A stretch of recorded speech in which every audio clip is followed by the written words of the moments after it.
First thing, I want you to realize that recreational dating is heretical. It is not scriptural, and it is extremely, extremely dangerous. You're looking for a general guideline? What's the line? Here it is. Don't do anything that you wouldn't do with your brother or your sister. You wouldn't hold hands with your sister either. Stop holding hands before your wedding night, you sluts. I'm a little bit salty about this because I literally got reprimanded by a church leader one time for giving my girlfriend a kiss as we were saying goodbye in a church parking lot. Hey dorks, I have a new book out on the ancient Near Eastern context of Genesis. It also dunks in the Creation Museum a little. Go buy it. It has a bunch of new discoveries about the biblical world in relation to the young earth creationism debate that you won't find compiled anywhere else or in any commentary, because the research is so new. I'm not kidding, people are losing their minds over this sick content, and I spent years researching it. What's it like to read my book? Reading Misinterpreting Genesis feels like Indiana Jones and Kara Cooney had a baby, and that baby was you. And then you had a baby, and finding out that baby is John Walton. Reading Misinterpreting Genesis feels like spraying the Declaration of Independence with lemon juice, then following the map into the Sahara and ascending the Lost Desert Temple steps on a beeline to the treasure chamber with a loaded shotgun, while the cute female protagonist you just saved from marauders with scimitars is visibly developing a crush on you. Reading Misinterpreting Genesis feels like lifting more chairs than the other guys after the service, and having human females notice. Wow. Except the chairs are Bible knowledge about flaming cobra angels and seven-headed ancient chaos dragons, and your muscles are your Scorpion King shredded tear hard lumpy succulent brain folds, and also your actual muscles. For those of you that have bought it, once your faces have stopped melting from the size of the umlaut dot infested citation apparatus and you can finally see again, the best thing you can do is leave an Amazon review. That mannequin of Lucy the Ape in the Creation Museum sheds a single tear every single time one of you Chads leaves an Amazon review. Every time one of you Kings leaves an Amazon review, it increases by 50% the likelihood that Jen Ledger from Skillet will appear in your dreams and give you a forehead kiss. Legally guaranteed. Take me to court on that. I want to look at clips from Paul Washer, specifically Washer's teachings on courtship, dating, and marriage, and why I disagree with some of it. I'm responding to Washer of all people because I constantly listened to specifically him in high school and early college, and his sermons shaped all of my views on dating at the time. No other pastors have more real-world influence over my life.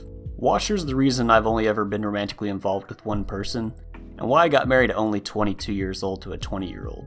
I walk the path that he teaches, and now that I'm on the other side and have a couple Bible-related degrees, I think a lot of the evangelical courtship movement was dangerous theological malpractice. Young men, I hope that you will grow up. I hope that you will marry, and I hope that you will marry soon. I hope that you will grow up soon and marry soon. And this is why. You want to know one of the reasons for all the immorality? Because you were awakened to the opposite sex, which is a wonderful thing, by the time you were 9, 10, or 11 years old. In the cultures before, you would have married less than 10 years after that. But because in our culture, most young men don't marry until they're in their 30s, they have to struggle for sometimes 15, 20 years with a godly desire that they can't fulfill because they're not married. Alright, he just said in the culture before men were getting married at 20 years old, and he implied that that's the standard we should be pressuring modern men to emulate. By the time you were 9, 10, or 11 years old. In the cultures before, you would have married less than 10 years after that. I used to believe this so hard and would take out a lighter and wave it like I was at a concert and shout amen whenever Senpai Washer would say this.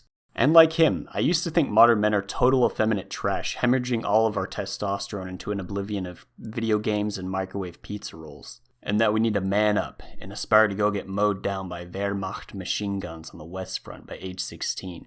I got hitched at 22 because of this. There's a small problem. Washer is factually wrong. Here's the US Census Bureau data for the median age at first marriage for men going back to 1890. You can see that in the late 1800s, men were typically getting ball and chained around 26 years old. That seems pretty late considering our modern society is way more technically complex and takes much longer for men to become professionally integrated into. Especially all the years we lose merely dealing with the college scam and its intergenerational economic vampirism. The data I can find for Europe indicates about the same age at first marriage for the Victorian era in England that Washer adores so much. Yeah, men in the USA were briefly marrying at age 23 in the decades following World War II, that traditionalists constantly fetishize through Norman Rockwell painting memes, but I'm assuming that's probably just a testament to how obnoxiously affordable an education, buying a house, and landing a stable career was, and the decades boomers like Washer grew up in. The 1950s is the great exception in American family life. It's an anomaly different from any decade before or since. In all of American history, birth rates have been declining, divorce rates have been rising, and people have married at relatively late ages.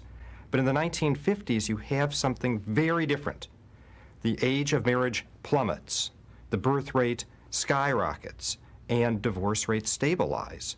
The result is family life that's completely different than before or since. And yet, because of the impact of television in particular, this has become the American ideal of what a family's supposed to be. Ozzie and Harriet, Leave It to Beaver. These television shows helped transform the 1950s family into a cultural icon, an ideal that Americans have always felt that their families are deviating from. How about the Bible? Well, I'm not aware of any studies on Judah or Israel due to a paucity of data, but we do have this. Martha T. Roth, Age at Marriage in the Household, a study of Neo-Babylonian and Neo-Assyrian forms. Comparative Studies in Society and History, Volume 29. Quote, in this article I have examined two distinct population groups of the first millennium BC. The two populations are socially and economically dissimilar. The first group consists of those persons whose marriages or matrimonial properties are recorded in our surviving Neo-Babylonian legal and economic documentation. The second group consists of persons listed in the Assyrian Doomsday Book by householder residents. We can infer from both population groups a pattern of age differences for spouses at first marriage that is comparable to the Mediterranean model of historic Europe. Males typically married in their late 20s or early 30s, and females in their mid to late teens. That's right, men in the Iron Age biblical classical period, at least in Mesopotamia, were apparently marrying around the same age they do today in the Americas and Europe. Just casually perusing article abstracts on ancient Rome, I'm seeing late 20s thrown around a lot for non-elite men as well. But because in our culture, most young men don't marry until they're in their 30s, they have to struggle for sometimes 15, 20 years with a godly desire that they can't fulfill because they're not married. To Washer's point, yes, marrying young may give you sexual relief like he says, but I actually don't advise it for most men, if you can manage it.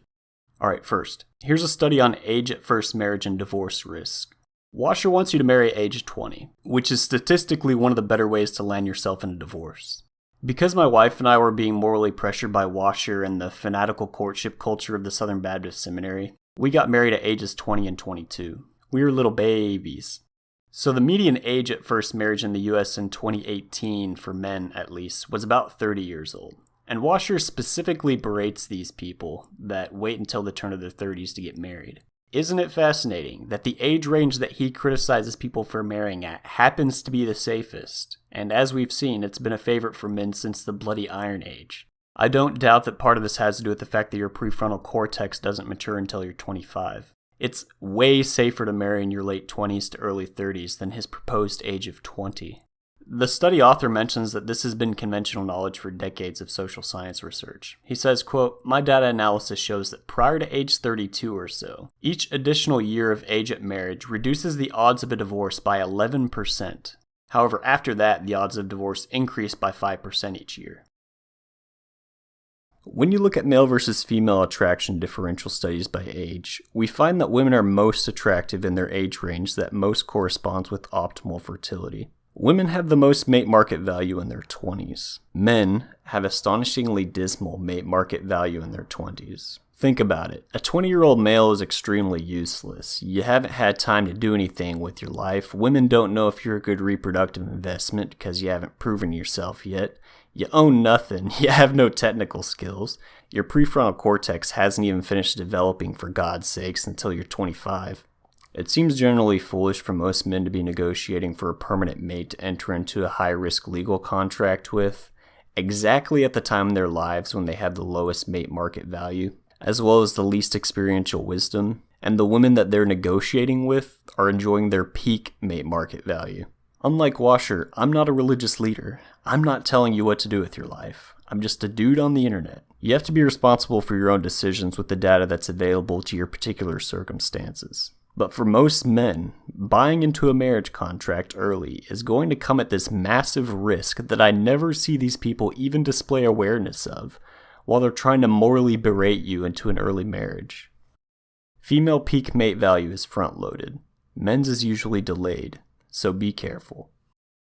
By the way, lads, I'd like to declare that none of this video is some sort of veiled cry for help on my part. When I got married, I was a lanky, emoliated, medically underweight, Calvinistic obsessed nutcase with no real life skills, and I was dumb as a post at 22 years old. My marriage really shouldn't have gone well given these conditions, but my marriage is actually going great. This isn't a credit to Washer, but only because I married the rarest, most coveted, wholesome of girlfriend types. A goth GF that's mostly not a socialist.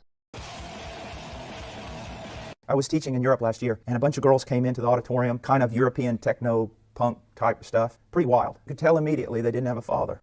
This next clip is 2 minutes long, but every second is so incredible that I couldn't bear to cut it down. Buckle up, buckaroos. Prepare to get learned about adolescence. Now, I want to talk to you about the lie of adolescence and read some things that I've written. Adolescence is a lie. It is a lie. Adolescence is usually defined as the stage between childhood and adulthood when a young person is discovering his or her identity and asserting his or her independence. It is the invention of evolutionary thought and is the greatest obstacle to a child's growth to adulthood. Adolescence is just something that has spun off from evolution. That there's this period of time between childhood and adulthood where a child asserts its independence. What it's basically saying, where a child rebels. Now this is not found really in human history. The result of adolescence. A youth passes to adolescence where he or she is allowed to participate in the privileges of adulthood without being required to assume the responsibilities of adulthood. Adolescence is nothing more than an invention of false evolutionary thinking. That's all it is. It has not existed in our history. It has not existed in our prior culture. It has not existed in other places outside of the West. It is a fable that has done more to destroy maturity in young people than any other thing. Now, I don't want you to raise your hand, but I'm going to talk to all the young men in here, 18 years and down. Now, don't raise your hand, but I just want you to answer this in your own heart. How many of you would be bold enough to raise your hand and say, you are a man? You are a man. Now let me ask you this question. How many of you would like for me to refer to you as a boy? A boy. A little boy. I doubt if there's very many young men who would stand up in the presence of their own father, the people who know them. I doubt there'd be very many who would stand up and say, yes, I am a man. And I'm also very sure that there are very few young men here who would like being called a boy. But you see, when you remove adolescence, you only have two options. You're either a man or you're a boy. When adolescence is brought into play, what do you have? I'm not a boy, but I don't have to be a man. This is one of the greatest problems in our culture. I asked an evangelical therapist acquaintance of mine if doubting adolescence as a developmental model was even a thing in Christian psychology. Washer's statements are so bombastic here that I figured that he had to be taking them from somewhere. But my therapist friend responded that every Christian psychologist he knew embraced adolescence as a model. So apparently Washer knows more about psychology than psychologists publishing textbooks, and he felt like he had the authority to speak with moral certainty. First, he's dead wrong when he implies the Bible only conceives of a binary between boyhood and manhood with no intermediate phases. This is a really popular idea that pastors, I remember especially guys like Mark Driscoll and those in the Courtship movement would parrot, and it pretty seriously damaged and discouraged me when I was in my teens. These pastors had me convinced that I wasn't supposed to go through or take my time enjoying the basic healthy developmental and social stages teens are supposed to experience. As a teenager, I basically hated myself for failing to measure up to the independence and maturity standards of a full-grown adult based on their teachings.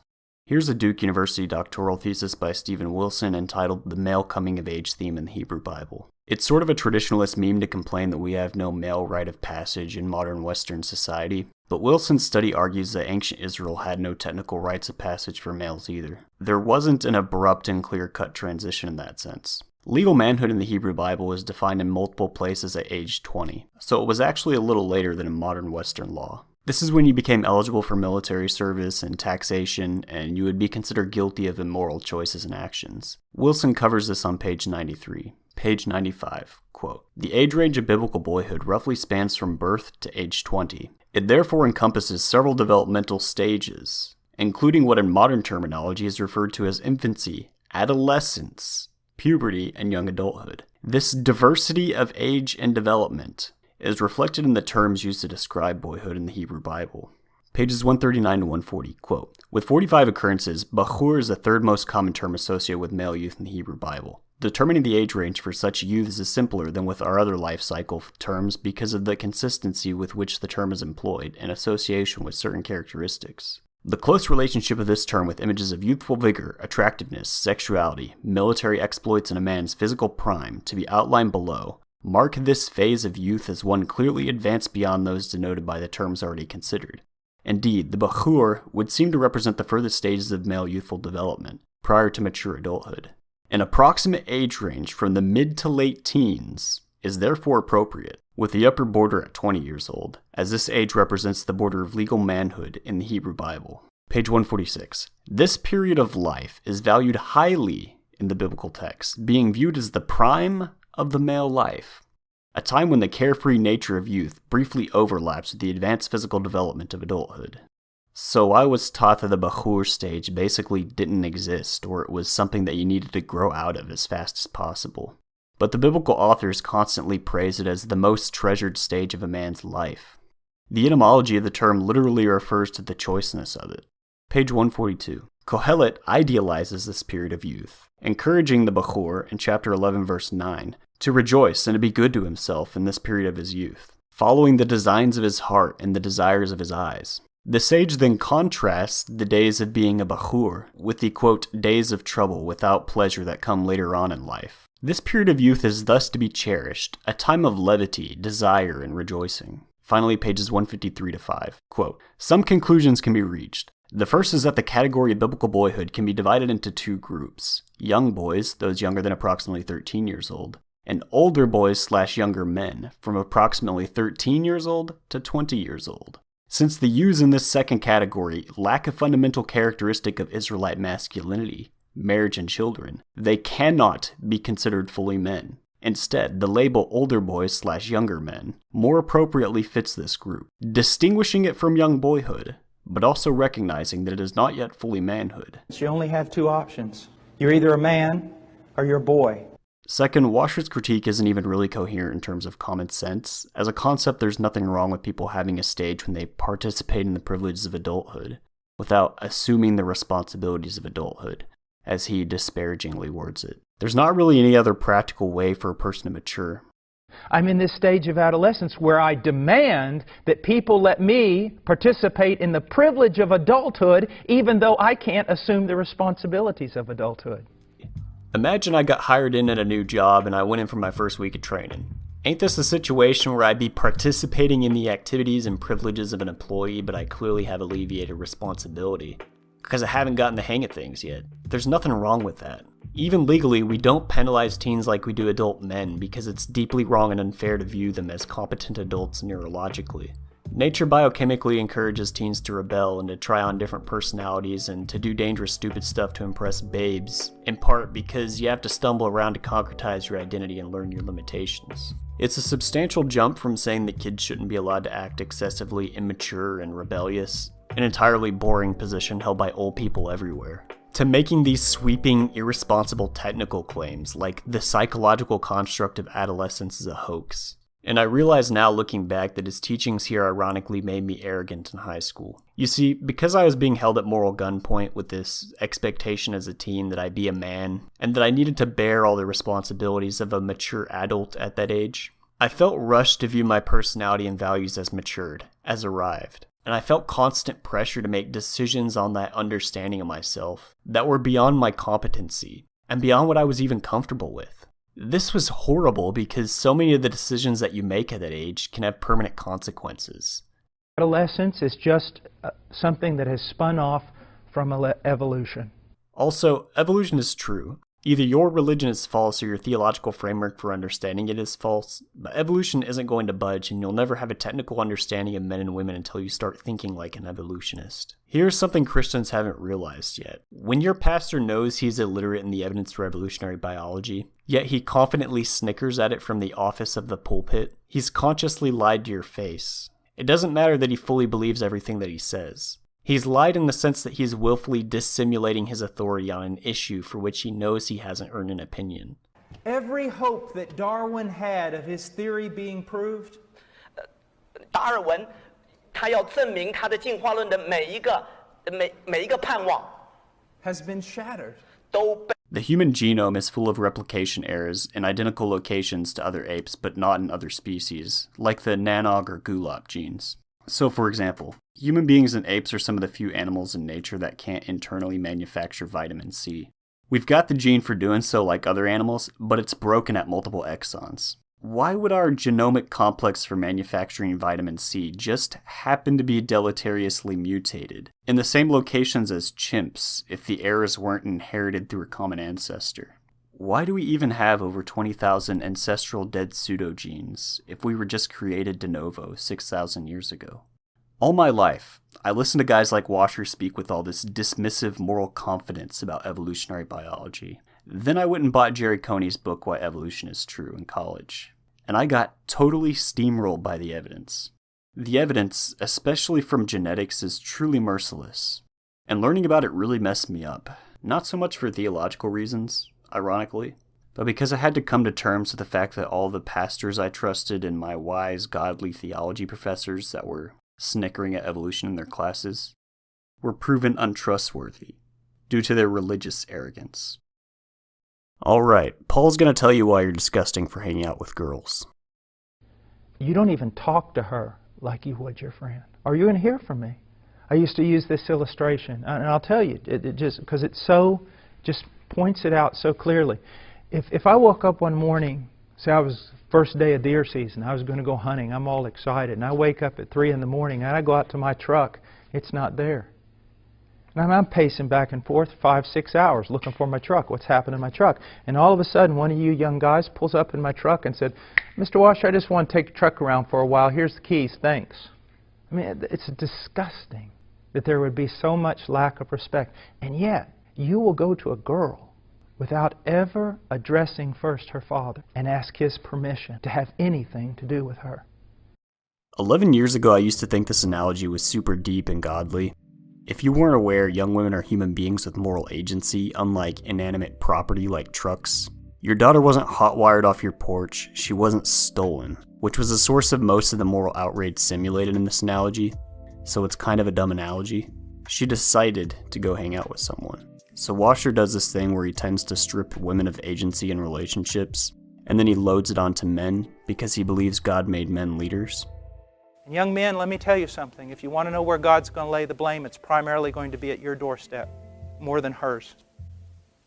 Yeah, you're responsible. She's responsible, but you're responsible more than she is. It's your fault. It's your fault. I don't care what happens, it's your fault. You did it. You're the man, you're the leader, it's your fault. You led her in a way that hurt her. This is contradictory, because elsewhere he emphasizes the perfectly sane point that until you marry a woman, her dad is her authority, not you. You have no authority. So, he berates young men into carrying double moral responsibility for leadership in a relationship, in the absence of any of the authority that's logically necessary to exercise leadership. Like, imagine you had a boss that made you responsible for leading a department at work, and so he blamed you for all of its failures. But at the same time, he refused to grant you any authority over it to actually regulate it. That's what the courtship movement does to young men. I've got a solution. How about single men and women have zero authority over each other, and both are fully responsible for their own actions? Second, any moron off the street would have the decency to agree that it's good to meet a girl's parents once you're going steady with her, and to negotiate terms with her dad if she's still living under his roof. But Washer just summarized this analogy with the conclusion that you need a license to, quote, have anything to do with her. I understand that he tries to hyperbolize his analogy by setting it at 3 a.m., but that's just a Mott and Bailey. He literally teaches that you shouldn't be romantically interacting with girls at all until you've jumped through his manhood maturity hoops and obtained permission. Most normal dads that aren't discernment moral busybodies don't hold this position. Most dads aren't interested in micromanaging their daughter's male friend and romantic interests, at least until things progress to a proper relationship. This isn't because they're filthy pagans that don't love their daughters. It's because they respect them. They trust their daughter's ability to choose who they hang out with because they raised them. Your job as a dad actually isn't to padlock your daughter away Rapunzel style, and to make her soft and stupid by wrapping her in bubble wrap. Washer goes so far with seeing girls as weak victims that he would rant against sending his daughter to a state college because he thinks it's too dangerous for a woman's sweet, darling innocence. He says a woman is, quote, never to be wandering around in the world. For that girl's life, from the time she is born, she's under the authority, care, and protection of her father until the day her father takes her hand and puts her hand in the hand of her husband. She's never to be wandering around in the world. Would I actually throw her into a university like yours? Not on your life would I do that. I know what will happen to her on that campus. I know what young guys your age will say to her. Throw my daughter in that cesspool? There's no way. No way. A bunch of brutish animals. Young men driven by lust with no sense, no wisdom. There is no way my daughter will be put in that situation. Paul, my girl and I both graduated from secular state university campuses. You study in your dorm, you walk to class, you use common sense with who you hang out with, and the events that you go to. It's positively boring. I've never stumbled into people having sex or drunken orgies on my way to class. That stuff is available, but you typically have to actively go out and seek it. And if some guy's gonna make lewd advances at your daughter, she can tell him to get lost and keep on walking. You don't let the occasional 19-year-old douchebag dictate her major life choices. Your job as a father is to prod your kids to get out into the world because it trains them to manage their own risks. I don't think this devouring mother micromanaging discernment busybody routine of don't let her get out into the world on her own and don't have anything to do with her and don't even talk to her like she's your friend. Standard of romantic interaction is healthy for young girls. You're filing down their teeth and clipping their wings. You don't even talk to her like you would your friend. Are you going to hear from me?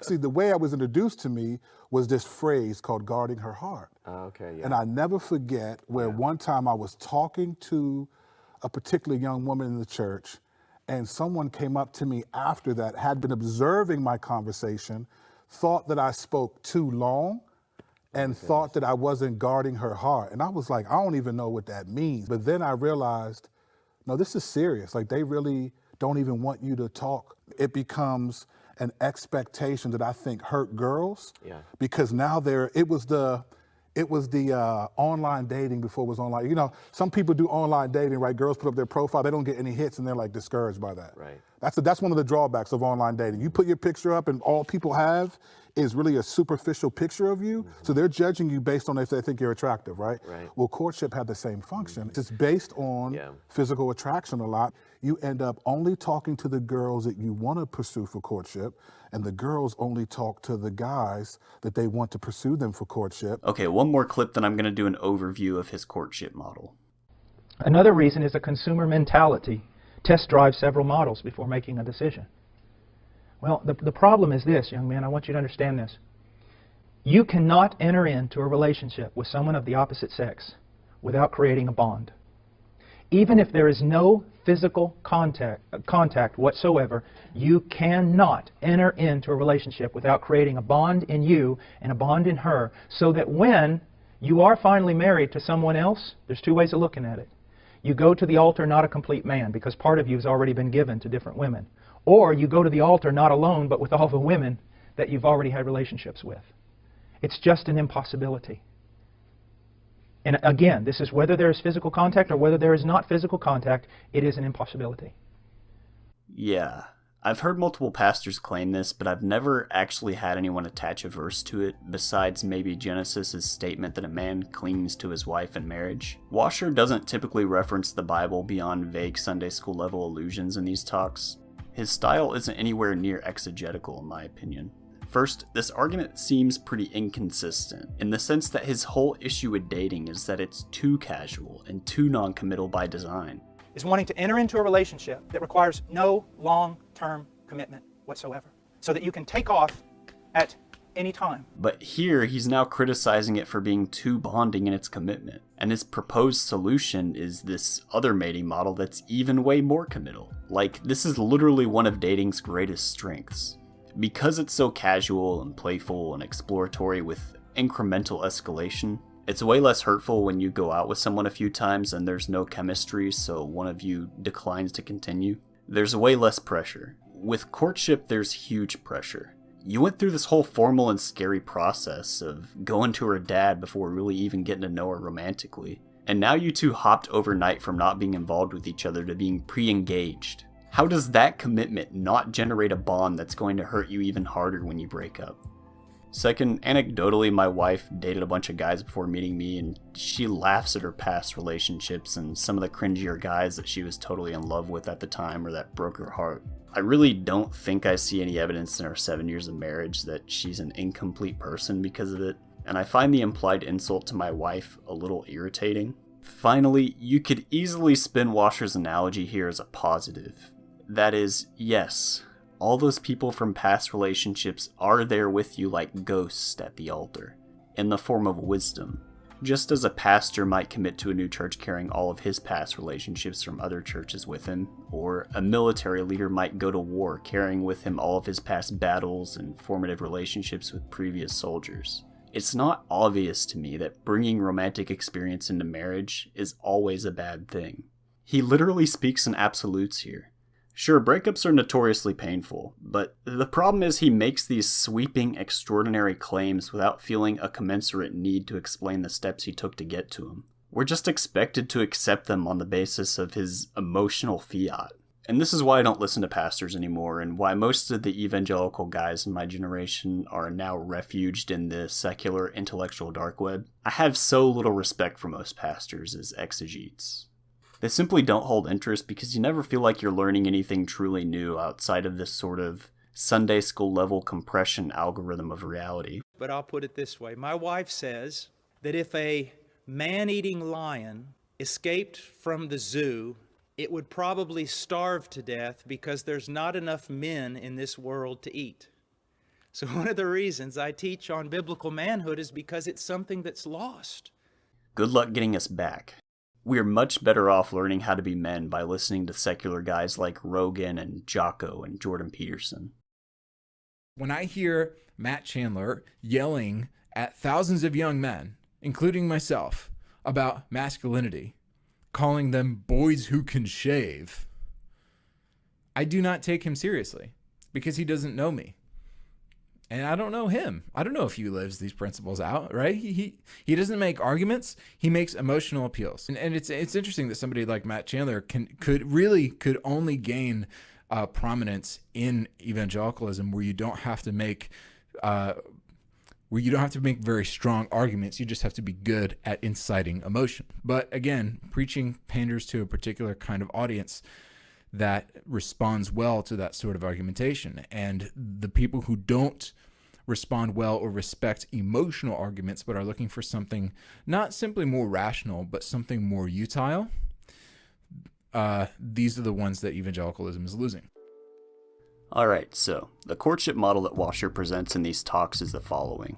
I apologize, I gotta summarize for the sake of length. 1. He thinks men need to basically become independent from their parents in half a dozen maturity metrics. He understands that college is expensive, so you get a bit of a pass there if your parents are helping you out financially. But otherwise, you need to essentially be independent and ready to shoulder all the responsibilities of marriage before ever engaging in any form of romance with a girl. 2. You need to get approval from your dad or your church to start courting so they can vet whether you are mature enough. 3. After gaining approval from your male authority, you need to find a girl you want to marry. Marriage, marriage, marriage, marriage. Marriage, marriage. Marriage. She needs to be virtuous and a Christian, and definitely not punk. And you aren't allowed to flirt with her at all at this stage where you're observing her for wife applicability. If I understand Washer correctly, he also doesn't want you befriending her too closely at this stage, since doing so would basically be a weaselly way of flirting, and that bond could cause her to steal a fragment of your soul forever, or her undead spirit could haunt you at the altar as a result. 4. You seek court with Milady's father, or male authority, and ask for formal permission to initiate courtship with her. Dad will reject you on the spot, or he will initiate a deliberation phase, which includes privately asking Milady if she is interested in you. So Washer thinks women shouldn't have to bear the unpleasantness of rejecting men directly, so if Milady rejects you, the patriarch of the house will summon you back to his court and reject you on her behalf.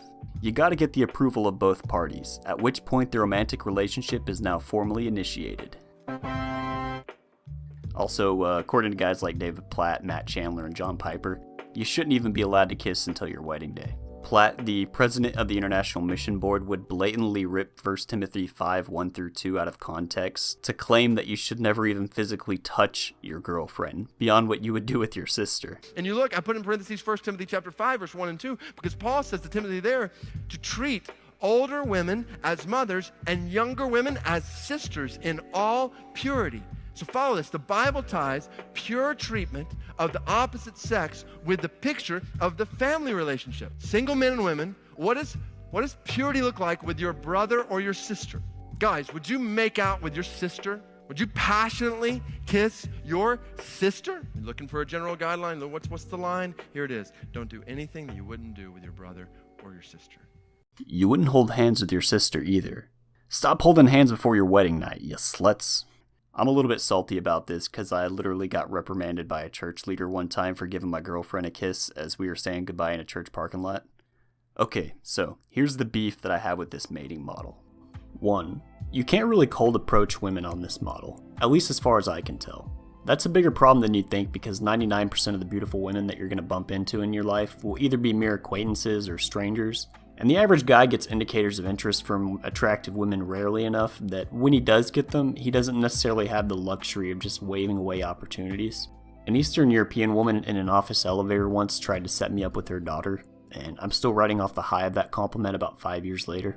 Let me set the stage. You're at the store and you bump into this cute European techno-punk girl. Pretty wild. Who starts blushing and laughing at all your jokes that aren't funny. Like, what are you supposed to do? Say, hey, you seem like a cool person, can I get your dad's number?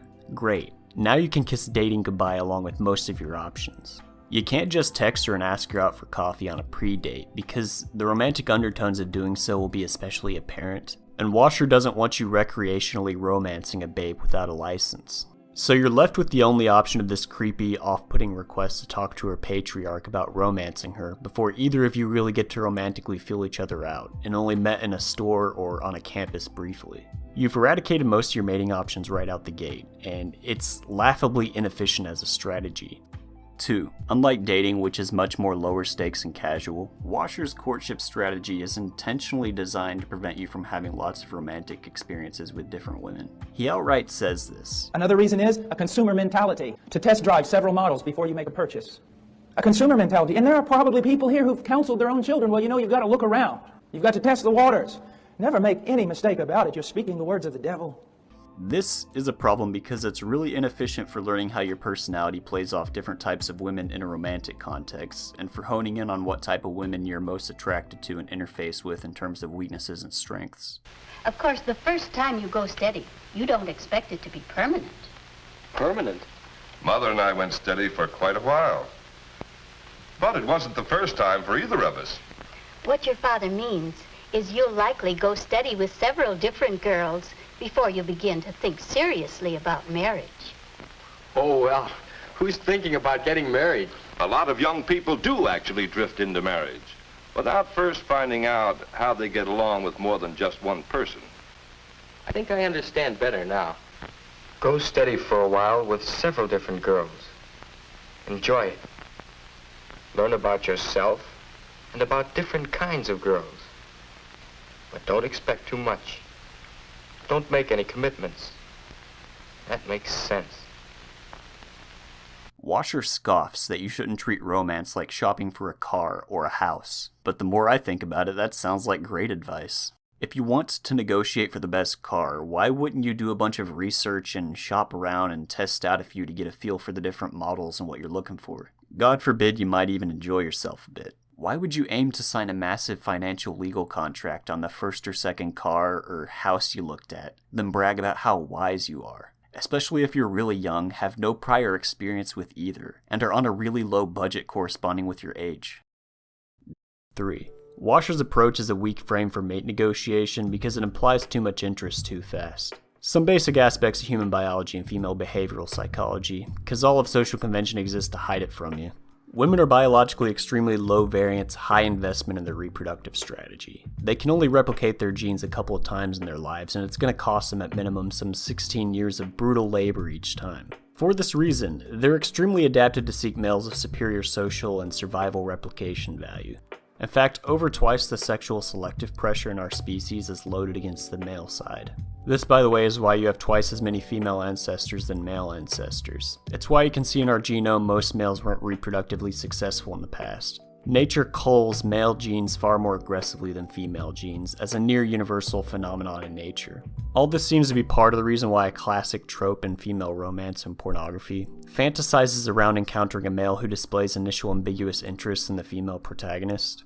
The idea is that a male that isn't obsequious towards women, maybe even negs them, socially proves his high mate value to her by doing so. He's behaving the opposite of desperate. When you jump from 0 to 100, from not being romantically involved with a woman at all, to going to her father and pretending like you're a nobleman of a literal court, then hopping into this pre-engaged status with her overnight, you've obliterated much of the space in which the push-pull and anxiety and escalation of romance that women are biologically cued to love so much takes place.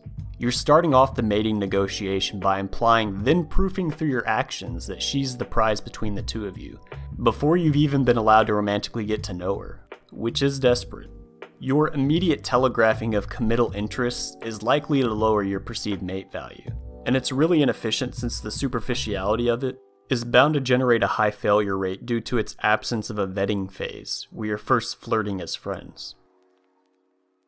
Last is from my personal experience. I think Washer's model prevents you from having the developmental social experiences that a responsible person should be having in their teens, embracing the bachur stage that the biblical authors ironically consider the beautiful prime of a male's life. I know Washer thinks adolescence doesn't reals, because evolution doesn't reals, or whatever. But because I let Washer's teachings control me in high school and early college, I've always been haunted by a grim developmental hole in my life that I can't really go back and rectify. Thanks for that. There were actually a lot of cool, sweet girls that were into me in high school, and because I anticipated leaving for college and only had a part-time job, Washer basically had me convinced it was sinful for me to become friends with any of them for fear of it being romantic. So I would even have female acquaintances in my friend groups, and the second I would see things turning towards friendship, even if it was just platonic, I would get all weird and start intentionally distancing myself from them. People at school and work used to whisper about whether or not I was secretly gay because of this. And another thing, guys, what are you doing? I know a lot of guys who say, well, my best friend is this girl. What on earth are you doing? That's wrong. It's just flat out wrong. But companionship of a female requires that you be a man first. Are you just wanting to use her to have feminine companionship or friendship without giving any commitment? Young men, do you really have any business thinking about a relationship with a girl if you're still a boy? If dad's still paying the insurance of your car, you're a boy. Boys don't play with girls. Men have relationships with girls, not boys. That first part of the book where she's standing at the altar and her husband's there, her soon-to-be husband, and all of his girlfriends come up. You go to the altar not alone, but with all the women that you've already had relationships with. That was read to me several times in my homeschool group. The homeschool families took it and said, okay, so when you have a crush, you have to marry that first person that you have a crush on.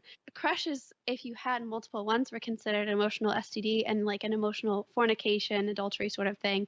You get to your marriage one day, and you're not whole, because you've already given part of you to 5 different people. And on your marriage night, you're not alone. Those 5 people come with you. And whether you realize it or not, it will affect everything about your marriage more than you would dare to believe. It was very difficult for me because I would get angry with myself over thinking somebody else was physically attractive, and I learned to actually suppress blushing and other things like that, where you really couldn't tell physiologically if I liked somebody or not. When I talked about you enter into a relationship with someone of the opposite sex, you enter in a relationship with a girl, that there is an emotional bond there that's never going to be erased, even if there's no physical contact, well, it's even more so for her.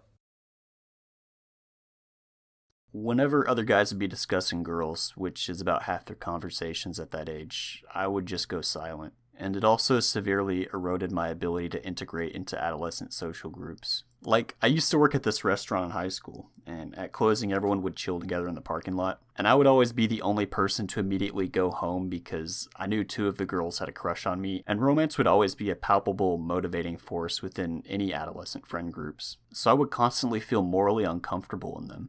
People also thought I was pretty arrogant and weird for this behavior. I was kind of like the kid that stays home and plays video games in his basement all day, instead of going out and talking to girls in his peer group, except replace the video games with Paul Washer sermons. For example, just prepping this, I could count up at least 7 specific instances, I'm not exaggerating, where girls were either into me or just platonic friends. And I pulled the old Paul Washer cold shoulder routine on him. I was convinced it was the godly, manly right thing to do. Yeah, The result was I just ended up really confusing and hurting them. The wounded look on some of their faces is still burned into my memory, and I still kind of feel like a dick about it.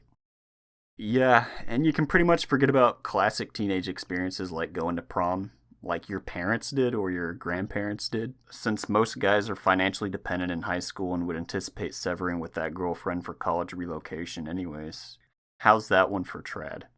During this whole period of my life, all I could think about was manning up and jumping through all of Washer's maturity hoops as fast as possible, taking jobs I didn't really want in high school for it, and taking a full-time third shift job while being full-time in college, and feeling pressured to get married as fast as possible to fix the problem of being single, so I could fast-track to being a wage slave for the rest of my life, supporting an entire family like the 1960s vision of the traditional family all those Prager University videos try to bully men into.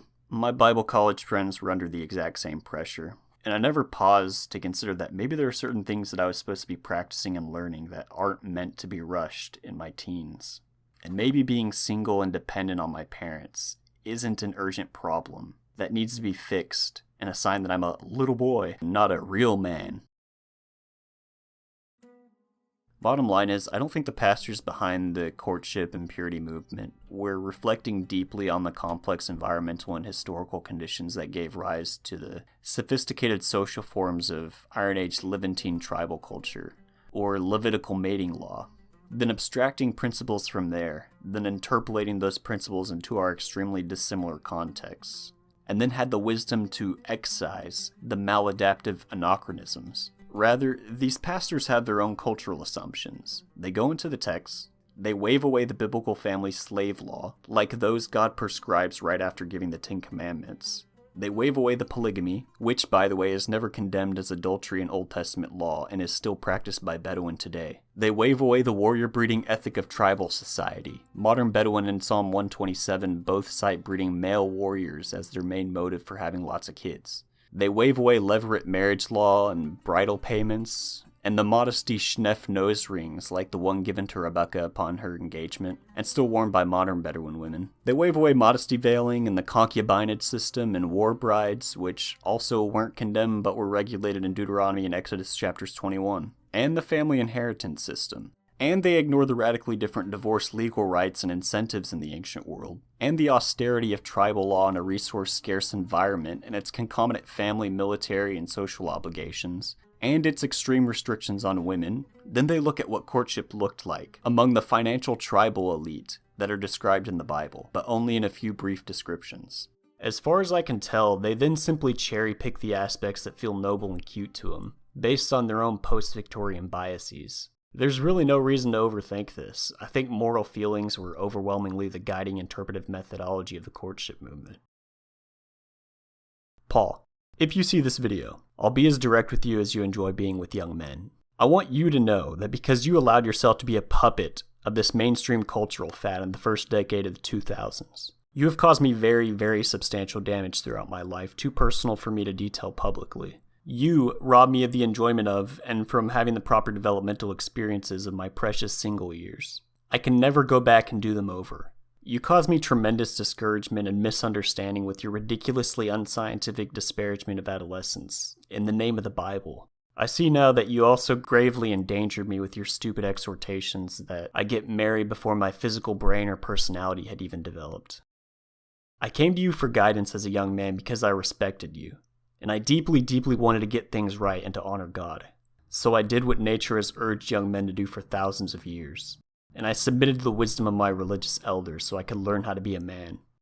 I think Heartcry Ministries should have the humility to weigh the decade of criticism and case studies that Harris's book has generated, and consider what they can do to prevent causing further harm to people. Every time I bring up this topic, my inbox is flooded with people sharing their own life stories of all the damage and suffering the courtship movement caused on them. And I want to invite my viewers in the comments of this video to please share your own stories. Maybe it'll help get through to these people that subjected us to these teachings. There's a technological revolution. It's a deep one. The technological revolution is online video and audio, immediately accessible to everyone all over the world. And it might be even deeper than the original Gutenberg revolution because it isn't obvious how many people can read, but lots of people can listen. Recreational dating is heretical. Pretty wild. Wow. Would you make out with your sister? Pretty wild. Extremely, extremely dangerous. Stop holding hands before your wedding night. You sluts.